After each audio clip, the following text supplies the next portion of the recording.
ஸ்ரீமதே ராமானுஜாய நமஹ. பொருமாநிழல்படை என்ற 10வது திருவாய்மொழி, முதல் பத்தினுடைய 10வது திருவாய்மொழியை அனுபவிக்க வேண்டும். 9வது திருவாய்மொழியில் எம்பெருமானுடைய சாத்மிய போக பிரதத்துவம் அப்படின்ற குணத்தை அருளி செய்தார் ஆழ்வார். பொறுக்க பொறுக்க எம்பெருமான் தன்னுடைய அனுபவத்தை கொடுப்பான். ஏன் பொறுக்க கொடுக்குறான் அப்படின்னா, ஆழ்வார் உடைகுலையப்படாமல் இருக்க வேண்டும். ஆழ்வார் உடைந்து போகக்கூடாது. சம்சாரி சேத்தனன் இன்றைக்கி எம்பெருமானை போய் ஆசிரயிக்கிறான். அவனுக்கு பகவத் அனுபவம்னா என்னன்னே தெரியாது. அப்படிப்பட்டவன் இடத்துல போயிட்டு அபரிச்சின்ன மாகாத்மியத்தை, அளவில்லாத மாகாத்மியத்தை கொண்ட எம்பெருமான் தன்னுடைய அளவில்லாத அனுபவத்தை கொடுத்தானே என்றால் இந்த ஜீவாத்மா தாங்க மாட்டான், உடைஞ்சே போயிடுவான். ஆகையினால் அப்படி ஏற்படக்கூடாது என்பதற்காக எம்பெருமான் பொறுக்க கொடுக்குறான். அதே போல் பழைய இழவு ஞாபகத்துக்கு வரக்கூடாது. பழுதே பல போயினவென்று அஞ்சி அழுதேன் அப்படின்னு இத்தனை நாள் எம்பெருமானை இழந்தேனே அப்படின்ற எண்ணமும் வராதபடிக்கு மேலும் மேலும் அனுபவத்தையே கொடுத்து கொண்டிருந்தானே என்றால் பழைய இழவானது நெஞ்சிலே படாது என்றதற்காகவும் எம்பெருமான் கிரமத்திலே அனுபவத்தை கொடுக்கிறான். அந்த குணம் சாத்மிய போக பிரதத்துவம் அப்படின்றத பற்றி ஆழ்வார் 9வது திருவாய்மொழி இவையும் அவையும் உவையும் என்றதில் அருளி செய்தார்.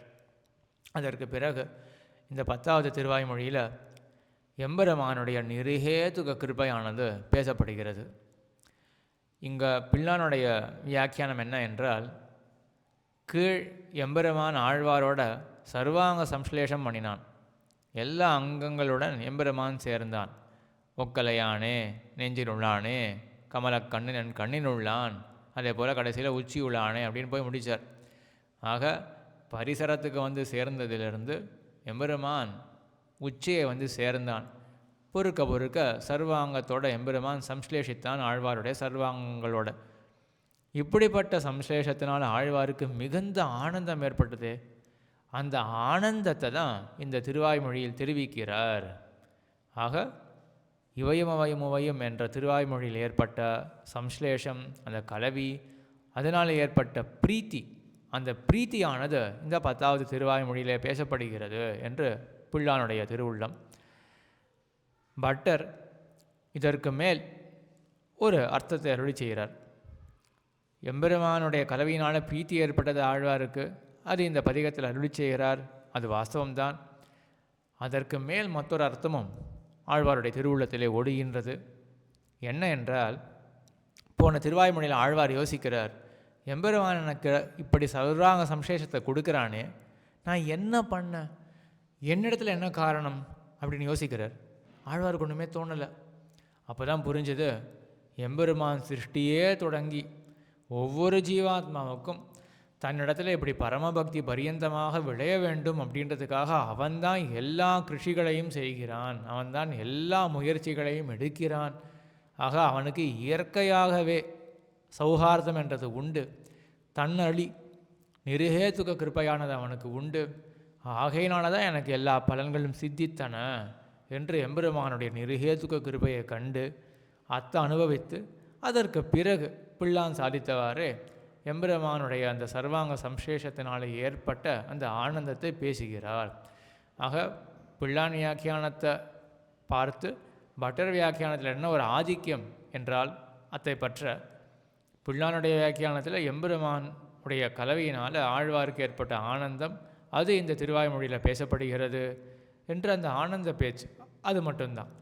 பட்டருடைய வியாக்கியானத்தில் ஆழ்வார் ஆனந்திக்கிறார், அந்த ஆனந்தத்தினுடைய அடியை ஆராயிறார். அந்த ஆனந்தத்துக்கு அடி என்ன, எம்பெருமான் வந்து கலக்கிறது. அந்த கலக்கிறதுக்கு அடி என்ன, அடினா காரணம். எதற்காக எம்பெருமான் இடத்துல வந்து கலக்கணும் அப்படின்னா அதுக்கு ஒரு காரணமே தெரியலை. ஆக அந்த நிருஹேதுக கிருப்பையையும் அனுபவித்து கொண்டு கூடவே சேர்த்து அந்த சம்சேஷத்தினால் வந்த ஆனந்தம் அத்தை பேசுகிறார் இந்த திருவாய்மொழியில் என்று பட்டருடைய நிர்வாகம். இதில் முதல் பாட்டு, பொறுமாநிழல் படை ஆழிசங்கத்தொடு திருமாநிழல் கடல் ஏழுலகும் தொட ஒரு மாணிக்குரலாகி நிமிர்ந்தா கருமாணிக்கம் என் கண்ணுளதாகுமே. பொறு மா நீள் படை, பொறு மா நீள் அப்படின்ற 3 விசேஷணங்கள் அடைமொழிகள் படை என்றதுக்கு. படைனா ஆயுதம் அப்படின்னு அர்த்தம். எம்பெருமானுடைய ஆயுதம் சுதர்சன ஆழ்வானும் ஸ்ரீ பாஞ்சஜன்ய ஆழ்வானும். அவற்றுக்கு விசேஷணம் என்ன? பொறு மா நீள். பொறுகின்றனா யுத்தம் செய்கின்ற. யாரோட யுத்தம் செய்கின்றது? எம்பெருமானுடைய திருவிக்கிரம அவதானத்தின் பொழுது, எம்பெருமானுடைய திருவிக்கிரம அவதாரம் பொழுது நமுச்சி போன்ற அசுரர்களிடத்திலே அவர்களெல்லாம் எம்பெருமானிடத்தில் முறையிட்டு வர அவர்கள் திறத்தில் போர் புரிந்தன இந்த ஆயுதங்கள் எல்லாம். அத்த ஆழ்வார் தெரிவிக்கிறார் பொறுகின்ற அப்படின்னு. மற்றொரு அர்த்தம் என்ன அப்படின்னா, பரஸ்பரம் பொறுதல், பரஸ்பரம் போர். ஆயுதங்களுக்கு என்ன பரஸ்பரம் போர் அப்படின்னா, ஒரு அஸ்தானை பயசங்கையினால தான். தேவையில்லாத இடத்துல என்ன வந்துடுமோ அப்படின்ற பயம். ஆகையினால் எம்பெருமானுடைய ஆயுதங்கள் மத்தியத்திலே கலகம் ஏற்படும். அப்படி ஏற்படுமா அப்படின்னா, ஏற்பட்டதே அப்படின்னு ஆச்சாரியர்கள் 2 இடங்களை உதாகரிக்கிறார்கள். ஒன்று, விபீஷணன் எம்பெருமானுடைய அடியவன், வானர முதலிகள் எம்பெருமானுடைய அடியவர்கள். ஆனால் பரஸ்பர வைமனசியம் ஏற்பட்டதே. விபீஷணன் சொல்கிறான், தியக்த்வா புத்திராம்ச தாராம்ச ராகவம் சரணம் கதா அப்படின்னு. நான் சோகம் பருஷிதஸ்தேன தாசவச்ச அவமானிதா தியக்த்வா புத்திராம்ச தாராம்ச ராகவம் சரணம் கதா. அந்த ராவணன் என்ன ரொம்ப கடுமையாக பேசிட்டான், ஒரு தாசனை போல் என்ன அவமானப்படுத்திட்டான். அப்படிப்பட்டவன் நான் எல்லாவற்றையும் விட்டு, புத்திராம்ச தாராம்ச தியக்த்வா எல்லாவற்றையும் விட்டு, சரணம் கதா ராகவம் சரணம் கதான்னு எம்பெருமான் திருவடிகளை பற்றா நின்றேன் அப்படின்னு விபீஷணன் சொன்னவன இவர்கள் என்ன பண்ணார்கள்? வத்தியதாமேஷ தீவிரேன அப்படின்னு, அவன் கொல்லப்பட வேண்டும் தீவிரமாக அப்படின்னு. இப்படி சொல்லலாமா? ஒரு அடியவன் கிடைப்பானா அப்படின்னு எம்பெருமான் காத்து கொண்டிருக்க, ஒரு அடியவன் எல்லாவற்றையும் விட்டு வர அவனை கண்டு அவன் வஞ்சனை செய்யப்பட வேண்டும், அவன் வதம் செய்யப்பட வேண்டும் அப்படின்னு சொல்லலாமா என்றால், இவர்களுக்கு அஸ்தானை பயசங்கை. அவனால் என்ன வந்துட போகிறது பெருமாளுக்கு அப்படின்ற ஒரு எண்ணத்தினால சொன்னார்கள் இல்லையா? இதெல்லாம் எதனால்? பரிவுனால். ஆக அடியார்கள் மத்தியத்தில் கூட பரஸ்பரம் இது போல் சண்டைகள் இது போல் ஒரு சம்பவங்கள்லாம் ஏற்பட இருக்கு வாய்ப்பு. ஏன் அப்படின்னா அந்த அஸ்தானை பயசங்கையினால். மற்றொரு உதாரணம் என்ன அப்படின்னா, எம்பெருமான் காட்டில் இருக்கான் சித்திரக்கூட்டத்தில் ராமபிரான். அப்பொழுது பரதாழ்வான் எம்பெருமான் இடத்துல பிரார்த்திக்கிறதுக்கு வரான். மறுபடியும் அண்ணாவே நீ தான் ராஜ்யத்தை ஆளணும் அப்படின்னு பிரார்த்திக்கிறதுக்காக வரான். அப்போது படையோடு வரும்பொழுது அவன் எதுக்காக படையோடு வரான் அப்படின்னா, எம்பெருமான் எப்படியாவது அழைச்சிக்கணுமே அப்படின்றதுக்காக ஏபிஷ சத்தியவை சார்த்தம் சிரசா யாச்சிதோமயா அப்படின்னு பிரசாதம் கருத்தும் அருகசி அப்படின்னு இத்தனை பேர் அவர்களுடைய கண்குழிவு காண மாட்டாமல் எம்பெருமான் கண்டிப்பாக வந்து விடுவான் அப்படின்ற எண்ணத்தோட படையை திரட்டி கொண்டு வரான். ஆனால் லக்ஷ்மணன் தப்பாக புரிஞ்சுட்டான். இளையபெருமான் என்ன பண்ணார் அப்படின்னா, இவன் படையோடு வருவதற்கு காரணம் என்ன அப்படின்னா, பெருமாளை அழிக்க வேண்டும் அப்படின்றதுக்காக தான் வரான் அப்படின்னு சொல்லி, அப்போ பெருமாள் இடத்துல சொல்கிறார், பரதஸ்ய வஜே தோஷம் நாகம் பஷ்யாமி ராகவ அப்படின்னு. பரதனை வதம் செய்யணும், அதில் எனக்கு ஒரு குறையே தெரியலையே, ஒரு குற்றமும் தெரியலையே அப்படின்னு. இதெல்லாம் அந்த அஸ்தானை பயசங்கையினால் வரக்கூடியவை. அந்த ஆழ்வார் தெரிவிக்கிறார், படை பொறுமா நீழ்படை, பரஸ்பரம் புறக்கூடிய யுத்தம் செய்யக்கூடிய படைகள் ஆயுதங்கள். மானா பெருசு. என்ன ஒரு பெருமை இந்த ஆயுதங்களுக்கு அப்படின்னா, எம்பெருமான் கூட கைவிட்டுடுவான், இந்த ஆயுதங்கள்லாம் அடியார்களை கைவிடாது. அதையே தான் அடுத்தது விவரிக்கிறார். நீழ்படை அப்படின்னு, நீண்டு எப்படி எம்பெருமானுடைய திருவடிகள் நீண்டு அடியார்கள் தீரத்தில் வருவோம், அதை மேலே சொல்ல போகிறார் இதே பாட்டில். அதே போல் தான் இந்த ஆயுதங்களும் நீண்டு ரட்சிக்கும். பொறுமா நீழ்படை ஆழி சங்கு, அந்த 2 ஆயுதங்கள். ஆழி சங்கத்தோடு திருமா நீழ்கடல், திரு அப்படின்னு எம்பெருமானுடைய திருவடிகளிலே அழகான ஐஸ்வர்ய சூச்சகமான லாஞ்சனங்கள் எல்லாம் பொறிக்கப்பட்டிருக்கின்றன. திருமா நீழ்கடல் எம்பெருமானுடைய அந்த பெருமை. அதே போல் நீண்டு இருக்கக்கூடிய கடல், அடியார் திறத்தளவும் வரக்கூடிய கடல். கடல்னால் திருவடி. திருமா நீழ்கடல் அது 7 உலகும் தொழா, 7 உலகம் தொழும்படியாக ஒரு மாணிக்குரலாகி நிமிர்ந்த எம்பெருமான், ஒரு அத்விதீயமான நிகரற்ற, மறுபடியும் தானே சர்வசக்தனான பகவானே நான் மறுபடியும் வாமனாவதாரம் எடுக்க வேண்டும் அப்படின்னு நினைத்தா கூட மறுபடியும் அந்த உருவத்தை கொள்ளவே முடியாதான். அப்படிப்பட்ட நிகரற்ற உருவம். ஒரு மாணினா பிரம்மச்சாரி, ஒரு குரல்னா குட்டன், ஒரு குரலாகி நிமிர்ந்த. எப்போ நிமிர்ந்தான் அப்படின்னா, கையில் வேண்டியது அந்த நீர் கையில் சேர்ந்த பிறகு, என்னுடைய அடியவன் கேட்டபடியே அவனுக்கு நான் தைலோக்கியத்தையும் கொடுக்க போகிறேனே இந்திரனுக்கு அப்படின்ற அந்த ஹர்ஷத்தினால், அந்த மகிழ்ச்சியினால் எம்பெருமான் நீண்டான். திருமா நீழ்கடல் ஏழுலகம் தொட ஒரு மாணிக்குரலாகி நிமிர்ந்த அக்கருமாணிக்கம், அழகிய ரத்னம் போல் இருக்கக்கூடிய எம்பெருமான் அவன் என் கண் உள்ளதாகுமே. என்னுடைய கண்ணுக்குள்ளே எம்பெருமான் இருக்கிறான். என் கண் அப்படின்னு தனியாக பிரிச்சுட்டு என்னுடைய கண்ணுக்குள்ளே அப்படின்னு அர்த்தம் கொள்ளலாம். அப்படி இல்லைன்னா என் கண் உள்ளதாகுமே, என்னிடத்தில் எம்பெருமான் இருக்கின்றான் அப்படின்னு சர்வாங்க சம்ஸ்லேஷம் ஏற்பட்டது. ஆழ்வார் இங்கே அனுபாஷணம் மறுபடியும் மத்தையே சொல்கிறார், ஆனந்தத்தோட சொல்கிறார் அப்படின்னு முதல் பாட்டு.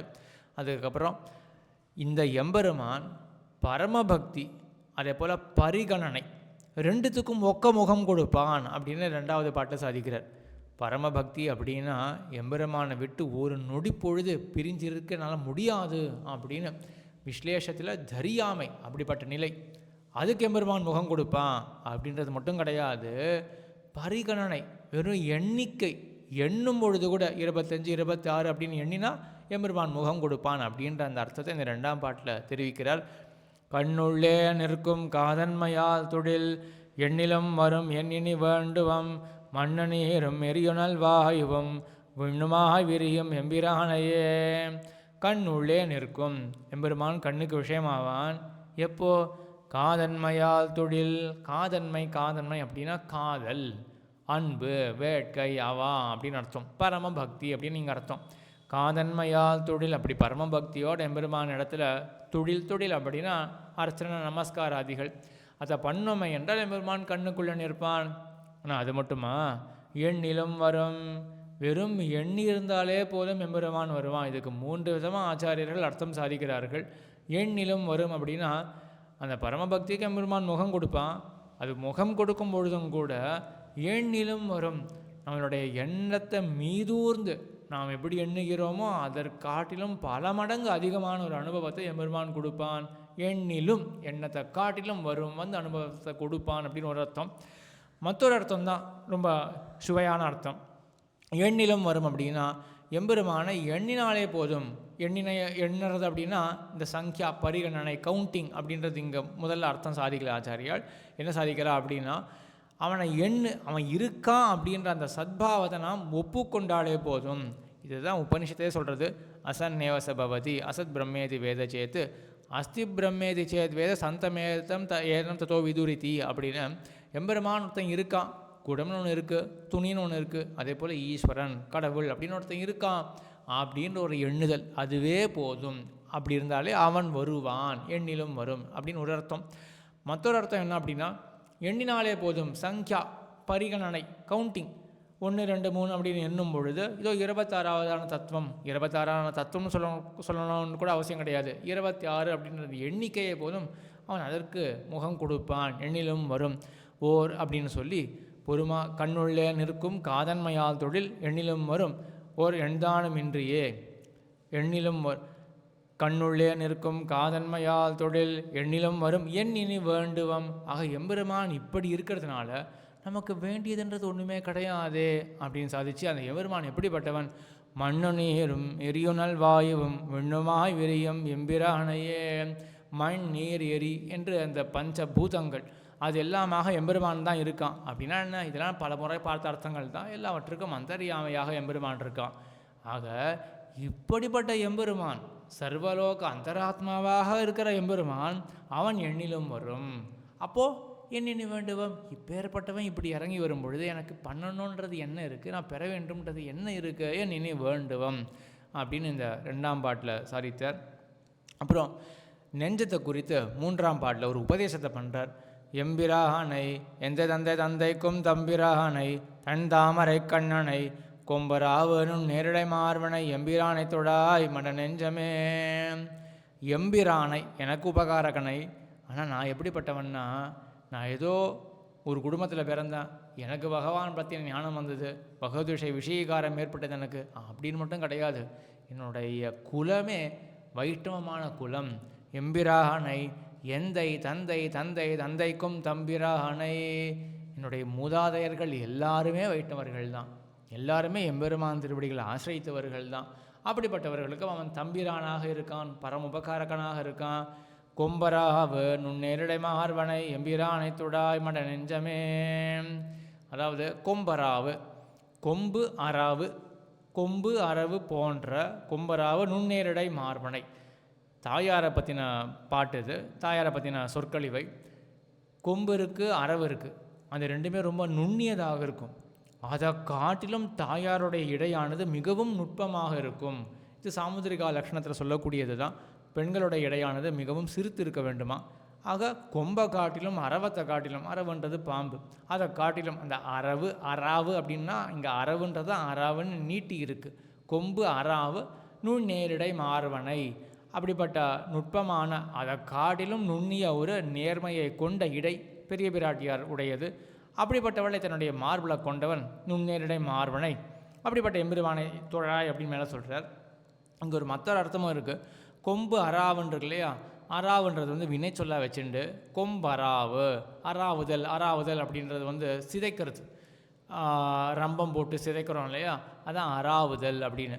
ஆக கொம்பே ரொம்ப நுட்பமாக தான் இருக்கும். அதையும் சிதைத்தா எப்படி இருக்கும், அந்த டைமென்ஷன், அந்த பரிமாணம் தான் தாயாருடைய இடைக்கு அப்படின்னு மற்றொரு அர்த்தம். கொம்பராவு நுண்ணேரிடை மார்வனை எம்பிரானை தொழாய் மட நெஞ்சமே அப்படின்னார்.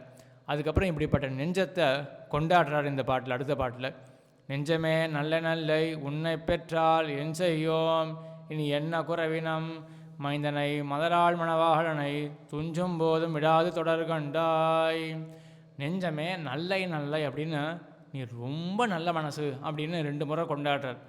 என்ன தாத்பரியம் ஆழ்வாருக்கு அப்படின்னா, இந்த மனசு பகவான் இடத்துல எப்படி ஒரு பிராவணியத்தை கொண்டு இருக்கு அப்படின்னா, ஆழ்வார் எம்பெருமான் இடத்துல தூது விடுவார், நெஞ்சையே துழுது விடுவார். ஆனால் இந்த நெஞ்சு என்ன பண்ணும் அப்படின்னா, திரும்பி ஒரு செய்தி சொல்லாது, எம்பெருமான் திருவடிகளை இது லயித்தே போயிடும். அதுக்கப்புறம் இந்த நெஞ்சத்தை குறித்து மற்றொரு தூது விடுவார். என் நெஞ்சினாரை கண்டால் என்னை சொல்லி அவரிட நீர் இன்னம் செல்லீரோ அப்படின்னு, என்னுடைய நெஞ்சத்தை குறித்து நீங்கள் தூது போங்கோ, என் நெஞ்சினாரை கேளுங்கோ, நான் பெருமாள் திறத்தில் தூது அனுப்பிச்சேனே, என்னுடைய செய்தியை நீங்கள் போய் சொன்னீங்களா அப்படின்னு சொல்கிறதுக்கு மற்றொரு தூதரை அனுப்ப வேண்டிய அளவுக்கு ஒரு பிராவணியம் இந்த நெஞ்சத்துக்கு உண்டு. அதை கொண்டாடுறார் ஆழ்வார். நெஞ்சமே நல்லை நல்லை உன்னை பெற்றால் என் செய்யோம். உன்னை பெற்றால், இப்படிப்பட்ட பகவானிடத்தில், அதாவது பகவத் விஷயத்தில் இப்படி ஒரு ஆணுகூல்யம் தலையெடுத்த நெஞ்சு நீ உன்னை பெற்றாயிடுத்து, இனி என் செய்யோம், என்ன செய்ய முடியாது என்னால் அப்படின்னு ஆழ்வார் கேட்குறார். எல்லாமே பண்ண முடியுமே, ஏன்னா மனையேவ மனுஷியானாம் காரணம் பந்த மோக்ஷயோகம் பந்தாய் விஷயாசங்கி முக்தியை நிர்விஷயம் மனஹான்னு. மனசு தான் எல்லாத்துக்குமே காரணம். ஆத்மைவ ஆத்மனோ பந்துகு ஆத்மைவ விருப்பு ஆத்மனஹா அப்படின்னு பகவான் இடத்துல வெறுப்பு கொண்ட மனசானது அதுவே தான் இவனுக்கு விரோதி. தனியாக ஒரு விரோதியே தேவை கிடையாது. அந்த மனசை இப்போ அனுகூலமாக ஆயிடுத்து. ஆக கேட்குறார் ஆழ்வார், ஏன் செய்யும், என்னால் என்ன செய்ய முடியாது அப்படின்னு. அப்படி சொன்ன உடனே ஒரு சந்தேகம் ஏற்படுறது. ஒருத்தர் நான் இந்த வீடு வாங்கணும்னு நினச்சிருந்தேன், வீடு வாங்கிட்டேன், இனிமேல் எனக்கு செய்ய முடியாதது ஒன்றுமே கிடையாது அப்படின்னு சொன்ன உடனே அப்போ 4 பேர் அவரை கேட்பார், அப்போ என்ன செய்கிறதாக இருக்கீர் அப்படின்னு கேட்பார்கள் இல்லையா. ஏன்னா இனிமேல் என்னால் செய்யலாவது ஒன்றுமில்லை அப்படின்னு சொன்னாலே அப்போ ஏதோ ஒன்று செய்யறதுக்கு இவர் உத்தேசிக்கிறார் அப்படின்றது தெரிய வருது இல்லையா. அதே போல் ஆழ்வாருக்கு இங்கே நெஞ்சமே நல்ல நல்லை உன்னை பெற்றால் என் செய்வோம், உன்னை பெற்றாயிருத்து, இனிமேல் என்னால் செய்ய முடியாதது ஒன்றும் கிடையாதே அப்படின்னு சொன்ன உடனே ஒரு கேள்வி எடுத்து, அப்போ என்ன செய்கிறதா இருக்கீர்? அதுக்கு பதில் சொல்கிறார், இனி என்ன குறைவினம், இனிமேல் குறைபாடு ஒரு குறைவுன்றது எதுவுமே கிடையாது, செய்ய வேண்டியது ஒன்றுமே கிடையாது. ஏன் என்ன தாத்பரியம் அப்படின்னா, எங்கள் சம்பிரதாயத்தினுடைய ஒரு ஆழமான அர்த்தம், தனியாக செய்யணும் அப்படின்றது ஒன்றுமே கிடையாது. நெஞ்சமானது பிராத்திகூலியத்தை விட்டு எம்பெருமான் அனுகிரகிக்கும் பொழுது தடை அல்லாமல் இருக்கா, இதுவே போதும். ஏன்னா அவன் நிருகேத்துக்கமாக விஷயீகரிக்கிறதுக்காக காத்துன்ட்ருக்கான், அவன் அவசர பிரதீட்சனாக மட்டுமே இருக்கான். ஆக அவன் எதிர்பார்க்கறது என்ன, தடை நீங்குமா அப்படின்றதான் எதிர்பார்க்கிறானே ஒழிய ஆணுகூலியம் பிறந்த பிறகு பிராத்திகூலியத்தினுடைய வர்ஜனம் ஏற்பட்ட பிறகு தனித்தொன்று செய்ய வேண்டியதுன்றது கிடையாது. இனி என்ன குறைவினம் அப்படின்னு ஆழ்வார் சாதிக்கிறார். இனிமேல் செய்ய வேண்டியது ஒரு குறைபாடு ஒன்றும் கிடையாது அப்படின்னார். அப்போ தான் சந்தேகம் வருது, அப்போ உண்மை பண்ண வேண்டாமா அப்படின்னா ஒரே ஒரு சின்ன ஜாகிரதை மட்டும் ஆழ்வார் படுத்துகிறார். மைந்தனை மதராள் மணவாளனை துஞ்சும் போதும் விடாது தொடர் கண்டாய், எம்பெருமான எந்த கட்டத்திலையும் நீ விட்டே போகாத அப்படின்றார். ஏன் விட்டு போகிறதுக்கு என்ன பிரசக்தி அப்படின்னா, நான் அப்பப்போ அயோக்கியத்தை அனுசந்தானம் பண்ணி அகல பார்ப்பேன், வளவேடு உலக தலையெடுக்கும், நான் ஆத்மா மிகவும் சிறியவன், பரமாத்மா சர்வேஸ்வரன், அவன் எப்பேற்பட்டவன், நான் எதுக்கு அவன் இடத்துல போய் அவனுக்கு ஒரு அவத்தியத்தை ஏற்படுத்தணும் அப்படின்னு நான் அகல பார்ப்பேன். நீ தயவுசெய்து அந்த அகலும் பொழுது என்ன நீ துஞ்ச விடாதே, துஞ்சாதே அப்படின்னா, துஞ்சுதல் அப்படின்னா மரணம் அடைதல், செத்து போகிறது. ஆழ்வார் எம்பெருமானை விட்டு நீங்கினால் அதுவே தான் ஆழ்வாருக்கு மரணம். ஆக என்னை நீங்க விடாமல் நீ தான் காப்பாற்ற வேண்டும் அப்படின்னு ஒரு ஜாகிரதைப்படுத்துகிறார். எப்படிப்பட்ட எம்பெருமானை விட்டு பிரியக்கூடாது அப்படின்னா, மைந்தன் அப்படின்னா எம்பெருமானுடைய யௌவன பருவம் பேசப்படுறது. மதலால் மணவாளனை ஸ்ரீயப்பதி மைந்தனை மதவாள் மணவாளனை துஞ்சும் போதும் விடாது தொடர் கண்டாயே நெஞ்சே கருமங்கள் வாய்க்கின்று எண்தானுமின்றியே வந்து இயலுமாறு ஓர் எண்தானுமின்றியே வந்து இயலுமாறு உண்டானை உலகழும் ஓர் மூவடை கொண்டானை கண்டு கொண்டனை நீயுமே அப்படின்னு இந்த 5வது பாட்டில் கண்டாயே நெஞ்சமே நீயே கண்டாயே, பிரத்யக்ஷமாக நீயே கண்டாய். என்ன கண்டாய்? கருமங்கள் வாய்க்கின்று. கருமங்கள் அப்படின்னா காரியங்கள், அதாவது பலன்கள். அந்த கருமங்கள் வாய்க்கின்று, வாய்க்கும் பொழுது, வாய்க்கும் இடத்திலே ஓர் எண்தானும் இன்றியே வந்து இயலுமாறு. ஓர் எண்தானும் இன்றியே, முன்னாடி என்ன சொன்னார் ஆழ்வார்? எண்ணிலம் வரும் அப்படின்னு சொன்னார். வஸ்துதாக அந்த எண் கூட என்னிடத்துல கிடையாது, அது எண்ணுதல் அப்படின்றது கூட என்னிடத்துல கிடையாது. எண்ணிலம் வரும் அப்படின்னா எம்பெருமான் இருக்கான் அப்படின்னு நினைக்கிறதோ, இல்லாட்டி ஒரு எண்ணிக்கையை சொல்கிறதோ, இப்படிப்பட்ட செயல்களை செய்தோமே என்றால் அப்போ கூட எம்பெருமான் முகம் காட்டுவான் அப்படின்னு போன 2வது பாட்டில் சொன்னார். இப்போ என்ன சொல்கிறார் அப்படின்னா, அந்த எண்ணுதல் கூட என்னிடத்தில் கிடையாது. ஓர் எண்தானும் இன்றியே வந்து இயலுமாறு நீ கண்டாயே. ஆக என்னுடைய கர்மங்கள், அதாவது என்னுடைய காரியங்கள், பலன்கள் எல்லாம் சித்திக்கின்றன. அது சித்திக்கும் இடத்திலே வந்து இயலுமாறு, அது வந்து ஏற்படக்கூடிய ஒரு பிரகாரம், ஆறுனா பிரகாரம். அது அப்படி எப்படிப்பட்ட பிரகாரம் அப்படின்னா, நான் ஒரு விதமான எண்ணுதல், எம்பெருமானை பற்றின எண்ணம் ஒன்றுமே கொள்ளாத பொழுதும் எம்பெருமானுடைய அந்த விஷயகாரம் இடத்துல ஏற்பட்டதுபடி நீயே கண்டாயே அப்படின்னு சொல்லி இதுக்கு திருஷ்டாந்தமும் சாதிக்கிறார். உண்டானை உலகழும் ஓர் மூவடி கொண்டானை கண்டு கொண்டனை நீயுமே. உண்டானை உலகழும் ஓர் மூவடி கொண்டானை, உலகழும் உண்டான், மூவடி உலகத்தை கொண்டான். ஆக ஆழந்தளிரில் இருக்கக்கூடிய வடபத்திரசாயி அவன் சரித்திரம், அதே போல் திரிவிக்ரம சரித்திரம். இந்த 2 சரித்திரங்கள் என்ன காண முடியும் நம்மளால்? பிரளயாபத்தில் இந்த லோகமெல்லாம் என்னை ரட்சிக்க வேண்டும் அப்படின்னு பிரார்த்திக்கலை, எம்பெருமானை வந்து ரட்சித்தான். அதே போல் திரிவிக்ரம அபதானம் பண்ணும் பொழுது இந்த லோகத்தில் உள்ளவர்கள் எல்லாம் என்னுடைய தலையில் உன்னுடைய திருவடிகளை வைக்க வேண்டும் அப்படின்னு பிரார்த்திக்கல, அவனே வந்தான் இல்லையா? அதை நீயும் கண்டாயே, உன் விஷயத்திலும் நெஞ்சமே நீ கண்டாயே. நீ எம்பெருமானை பிரார்த்திச்சாயா? வர வேண்டும்னு பிரார்த்திக்கவில்லையே, அப்போ கூட எம்பெருமான் வந்தான் இல்லையா? ஆக இந்த நிருகேத்துக விஷயகாரத்தை அனுபவித்தே இரு அப்படின்னு தன்னுடைய நெஞ்சிடத்தில் சொல்லி இந்த 5ஆம் பாட்டை முடிக்கிறார். அதுக்கப்புறம் மேலா நீயும் நானும் நேர் நிற்கில் அப்படின்னு நம்ம இதே மாதிரி எம்பெருமானிடத்தில் ஒரு பிரதிஷேதம் பண்ணாமல் இருந்தாலே போதும், எம்பெருமான் நம்மளை மேலும் மேலும் விஷயீகரித்து கொண்டு தன்னுடைய திருவடிகளை சேர்த்துக்கொள்வான் அப்படின்னு மேலே அருளி செய்ய போகிறார். அதை அடுத்த உபன்யாசத்தை அனுபவிக்கலாம். ஆழ்வார் திருவடிகளே சரணம், எம்பெருமானார் திருவடிகளே சரணம், ஜீயர் திருவடிகளே சரணம்.